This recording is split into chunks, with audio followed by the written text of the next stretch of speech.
As artists, we crave validation. We yearn for recognition. We pour our hearts into our work. We dream of applause.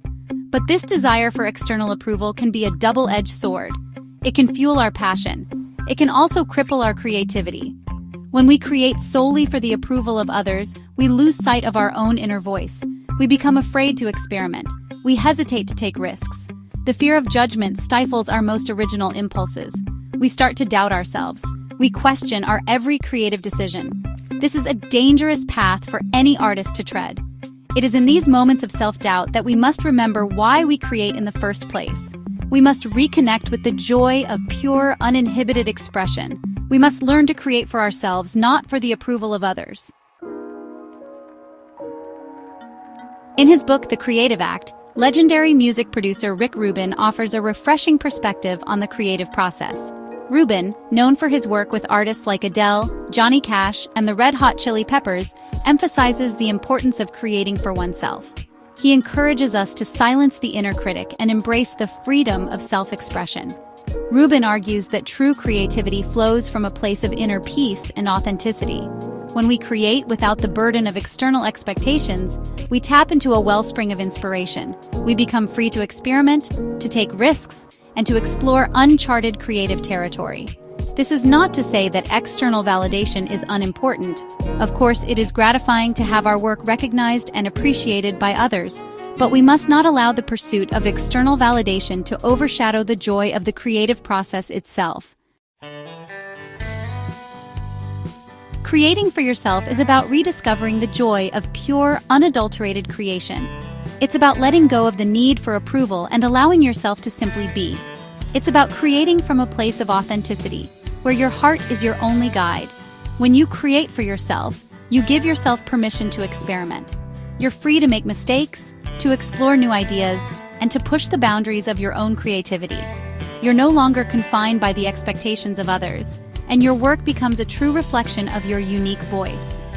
Think back to a time when you created something simply for the joy of it. Remember the feeling of pure creative flow, unhindered by self-doubt or the fear of judgment. That's the feeling we're trying to recapture when we create for ourselves. Experimentation is the lifeblood of creativity. It's about trying new things, breaking out of your comfort zone, and discovering new ways of expressing yourself. It's about embracing the unknown and allowing yourself to be surprised by the creative process. When you experiment, you open yourself up to a world of possibilities. You discover new techniques, new styles, and new ways of seeing the world around you. You challenge yourself to grow as an artist and to push the boundaries of your own creativity. Don't be afraid to make mistakes. In fact, embrace them. Mistakes are opportunities for learning and growth. They teach us what works and what doesn't, and they help us to refine our skills. Section 5. Breaking the sameness. Rubin emphasizes the importance of breaking the sameness. This means constantly seeking out new experiences, new perspectives, and new ways of approaching our work. It's about shaking things up, disrupting our routines, and preventing our creativity from becoming stagnant. We can break the sameness in countless ways. We can experiment with new tools and techniques. We can explore different genres and styles. We can collaborate with other artists. We can travel to new places and immerse ourselves in different cultures. The key is to constantly challenge ourselves and to keep our creative minds engaged. By breaking the sameness, we prevent our work from becoming predictable and stale. We keep the creative spark alive.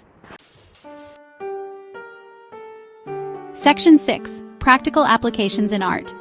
I've found Rubin's ideas to be incredibly liberating in my own artistic journey. I used to be plagued by self-doubt, constantly second-guessing my creative decisions. But Rubin's words have given me the courage to trust my intuition and to create without fear of judgment. I've started experimenting with new mediums and techniques. I've begun to incorporate more personal experiences into my work. I've even started sharing my art online, something I never would have done before. The result has been a newfound sense of creative freedom and a deeper connection to my art. I'm no longer creating to please others. I'm creating to express myself. Section 7. Digestible Insights for the Soul.